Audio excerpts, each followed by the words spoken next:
আজ ২৬শে সেপ্টেম্বর। এই ২৬শে সেপ্টেম্বর এক মহান পুরুষের আবির্ভাব হয়। এই মহান পুরুষ হলেন ঈশ্বরচন্দ্র বন্দ্যোপাধ্যায়। তো ঈশ্বরচন্দ্র বন্দ্যোপাধ্যায়কে আমরা ঈশ্বরচন্দ্র বিদ্যাসাগর বলি। কিন্তু কেন বলি? এই বিদ্যাসাগরের জন্মই বা কবে? এই বিদ্যাসাগরের জন্ম হলো ১৮২০ সালে ২৬শে সেপ্টেম্বর। তো এই ১৮২০ সালে ২৬শে সেপ্টেম্বর বিদ্যাসাগরের জন্মদিন বলে এই দিনটা আমরা সকলেই কিন্তু আমরা স্কুল কলেজে পালন করি। তাই আজ ২০২৫, আজও আমরা এই বিদ্যাসাগরের জন্মদিনটাকে পালন করেছি। তো এই বিদ্যাসাগর তিনি ১৮২০ সালে ঠাকুরদাস বন্দ্যোপাধ্যায় তার পিতা এবং ভগবতী দেবী হলেন তার মাতা। এই তাদের ঘরে এক বিশেষ মুহূর্তে জন্মগ্রহণ করেছিলেন। তিনি কিন্তু এক অসাধারণ প্রতিভা নিয়ে জন্মগ্রহণ করেন। খুব দারিদ্র ব্রাহ্মণ পরিবারে জন্মগ্রহণ করেছিলেন, কিন্তু এই দারিদ্রতার সঙ্গে তিনি কিন্তু খুব লড়াই করেছিলেন। তিনি মেদিনীপুর জেলার বীরসিংহ গ্রামে এক দরিদ্র ব্রাহ্মণ পরিবারে জন্মগ্রহণ করেন, কিন্তু সেখানে দারিদ্রতার সঙ্গে তিনি খুবই লড়াই করেছেন।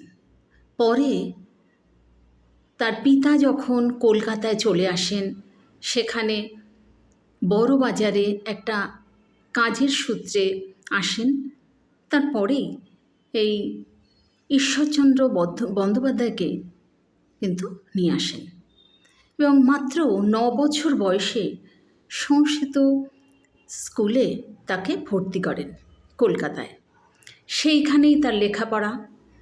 এই লেখাপড়ার পাশাপাশি তিনি বড় হতে থাকেন।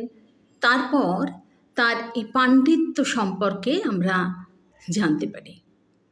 তিনি কিন্তু আমাদের এই যে বর্ণপরিচয় বই, তারই কিন্তু প্রবক্তা, অর্থাৎ তিনি কিন্তু এই মানব জাতির প্রধান রূপে কিন্তু আমরা তাকে স্মরণ করতে পারি। তাই প্রতি বছর আমরা ঈশ্বরচন্দ্র বন্দ্যোপাধ্যায়কে কিন্তু ২৬শে সেপ্টেম্বর আমরা জন্মদিবস হিসাবে পালন করি। তো এই ঈশ্বরচন্দ্র বন্দ্যোপাধ্যায়কে আমরা কিন্তু বিদ্যাসাগর বলে ডাকি। তো বিদ্যাসাগর তাকে কিন্তু উপাধি হিসাবে দেওয়া হয়।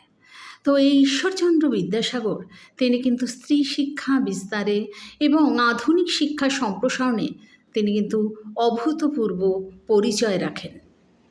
আর এছাড়া আমরা তো জানি যে বিধবা বিবাহের ক্ষেত্রেও কিন্তু তার অবদান কিন্তু অসামান্য। তিনি নারীদের শিক্ষা অর্থাৎ স্ত্রী শিক্ষা সেই ব্যাপারে কিন্তু অগ্রণী ভূমিকা পালন করেছিলেন। এইভাবে তিনি কিন্তু এগিয়ে আসেন এবং তিনি অনেক বই লিখেছিলেন। তার মধ্যে বর্ণপরিচয়, বোধোদয়, কথামালা, এগুলো তো আমরা বলতেই পারি। আর এছাড়া কিন্তু অনেক কিছু অনুবাদ করেছিলেন তিনি সংস্কৃতে, ইংরাজিতে, ইত্যাদি ইত্যাদিভাবে। তাই তার এই যে অনুবাদ গ্রন্থগুলো কিন্তু আমরা আজও সেইভাবেই কিন্তু আমরা তাকে মনে রেখেছি, সেই বইগুলো কিন্তু আজও আমরা পড়ি। তো এইভাবেই কিন্তু আমরা ঈশ্বরচন্দ্র বন্দ্যোপাধ্যায়ের পরিচয় কিন্তু আমরা দিতে পারি। এছাড়া তিনি কিন্তু ১৮৪৭ সাল থেকে ১৮৯১ সাল পর্যন্ত তিনি অনেক বই কিন্তু অনুবাদ করেছিলেন। সেই জন্য তার প্রতি আমাদের সশ্রদ্ধ প্রণাম।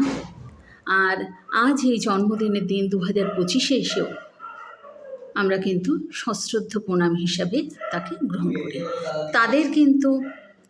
তাদের প্রতি আমাদের সশ্রদ্ধ প্রণাম। এই হলো আজকের আলোচনা।